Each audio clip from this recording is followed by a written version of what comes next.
Je ne dirige pas tous les théâtres de Paris, évidemment, je n'en dirige qu'un. Mais enfin, c'est 12 productions que nous mettons en lumière chaque année. Et c'est chaque fois un plaisir. Et le plaisir tient à la diversité, tient à la richesse finalement des images de théâtre que nous présentons. Tout cela dans des scénographies qui, à la Tempête, on a ce privilège de pouvoir changer la donne. Hein. On peut bouger la salle, on peut, j'allais dire, mettre la scène à la place de la salle et la salle à la place de la scène. Tout ça est possible. Eh bien, c'est une merveille, je dirais, de kaléidoscope du théâtre à Paris, hein, au XXIe siècle. Voilà. Donc je suis content, il faut continuer.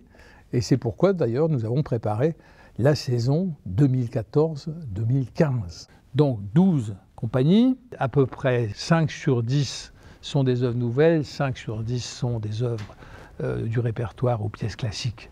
Nous accueillerons donc en salle copie Jacques Lassalle avec non pas une pièce de Jan Fosse, mais une adaptation d'un de ses romans qui s'appelle Matin et Soir. Voilà. Alors, Jan Fosse, un auteur nouveau très réputé, dont on a vu ici à Paris beaucoup d'œuvres. Et je suis très heureux parce que c'est Jacques Lassalle, parce que oui, les spectateurs de la Tempête auront eu la chance de voir un spectacle de Lassalle ici dans ce théâtre. Voilà, pour moi c'est important. Alors, ça va de pair, c'est l'écart maximal, si on peut dire, avec le fait que dans le fil de ma collaboration avec Jean-Louis Boer, nous allons créer ici la nouvelle pièce que nous avons faite ensemble. Hein.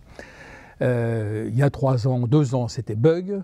Cette année, c'est La Grande Nouvelle. Et La Grande Nouvelle, en fait, c'est une adaptation d'une pièce de Molière qu'on connaît bien, que j'ai montée. C'est Le Malade imaginaire. Dans la médecine et dans les sciences qui s'y appliquent, hein, eh ben, il y a une grande nouvelle. Voilà. La grande nouvelle, c'est ce à quoi Argan va avoir à faire dans notre pièce, hein, c'est-à-dire une nouvelle qui a à voir avec la durée de vie. Mais là, tout d'un coup, surgit une idée ou un projet qui nous mènerait beaucoup plus loin. Et donc, pour un hypocondriaque, je pense que c'est un grand événement, on ne pouvait pas le rater. Tout de suite après nos 2 créations de début de saison, on va avoir 3 sœurs de Tchekhov. En tout cas, Claire Lannes a choisi ce titre-là. Claire Lannes, c'est l'un des metteurs en scène français qui a monté Tchekhov, sans doute, avec le plus de pertinence. Et c'est un spectacle magnifique. C'est 3 actrices, Anne C., Julie Denis et Emmanuelle Vion, qui jouent les 3 sœurs, et un film. Voilà. Elle a tourné en noir et blanc, un film magnifique. La projection a lieu sur plusieurs côtés, hein, sur plusieurs plans, et elles sont vraiment prises dans le film, prises dans la nature, prises dans l'époque de la pièce de Tchekhov. C'est une chose absolument bouleversante. Et bien voilà quelqu'un qui est allé aussi loin dans le malheur, c'est Billie Holiday. Et Christine Pouquet, l'année dernière, a présenté ce spectacle. J'ai eu la possibilité de le voir et j'ai été totalement bouleversé par ce que j'ai vu. Une présence extraordinaire de cette femme. Et puis aussi, j'allais dire, de son destin en tant qu'il est exemplaire de celui d'une femme noire dans cette époque-là. Voilà. Et donc, en salle copie, Neige Noire. Il y a eu un événement qui m'a frappé il y a aussi 2 ou 3 ans. C'était au Théâtre du Soleil.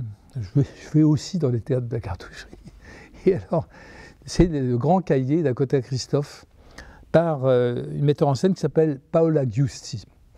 C'est un spectacle qu'elle a créé au Théâtre du Soleil, qui m'a tout de suite frappé par, disons, la rareté des moyens qu'elle met en œuvre, essentiellement des marionnettes, des pantins, mais des acteurs aussi qui manipulent ou qui jouent. Et puis là, j'ai appris qu'elle faisait le Révisor de Gogol. Et donc, j'ai tout de suite pensé, quand elle est venue me proposer ça, qu'en effet, elle pouvait le faire.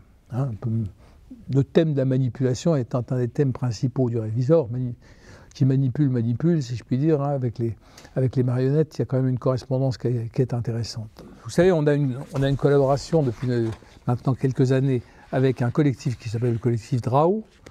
Ce collectif est né ici, dans ces murs, parce que, avec Dominique Boissel, 1 fois par an ou 2 fois par an, nous organisons des ateliers.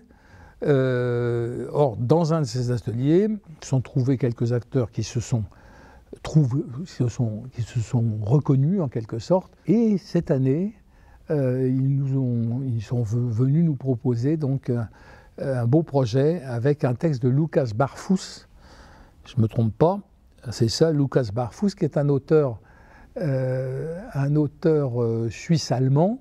Et ces 4 images de l'amour, c'est une histoire, une histoire d'amour et d'adultère. Hein. C'est très classique au fond comme proposition initiale. Simplement, il ne se passe pas tout à fait ce qui se passe dans le théâtre de Feydeau. Hein. C'est-à-dire que la femme, quand elle va retrouver son amant, elle a dans la main une plaie qui s'ouvre. Hein. Et en plus, son amant, au lieu de la soigner, il travaille la plaie.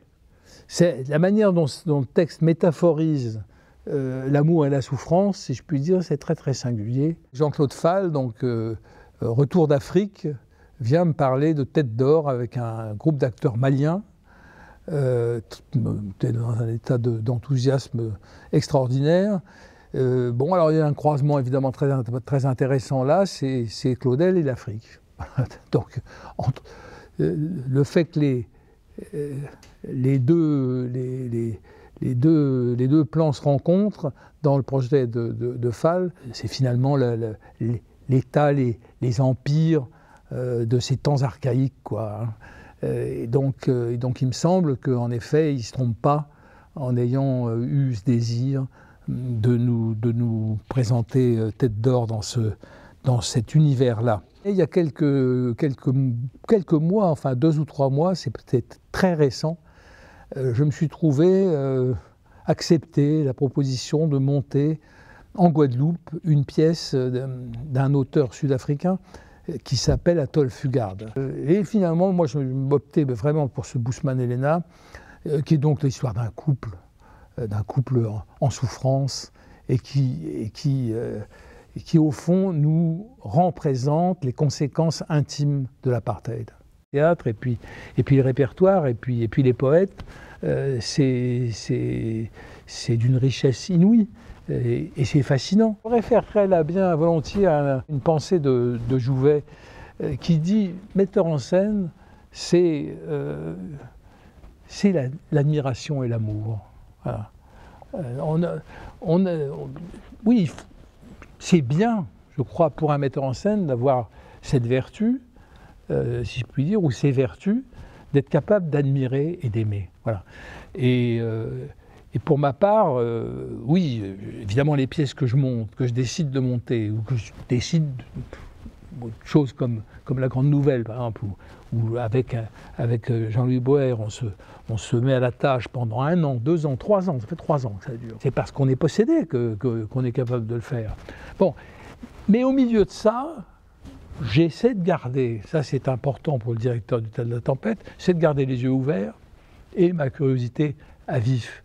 Hein, et je suis heureux, oui toujours, je crois, quand par exemple je vais au théâtre. Entrant dans ce théâtre, je pensais, zut, encore, peut-être que ça ne va pas être suffisamment bien pour que je puisse justement être accueillant, mais je vois le spectacle et il y a quelque chose de plus fort même que moi, hein, je suis même généralement très ému dans ces moments-là, et je dis banco. Voilà. Et donc, quand les choses peuvent se passer comme ça, eh bien mon désir de poursuivre dans cet esprit est renouvelé.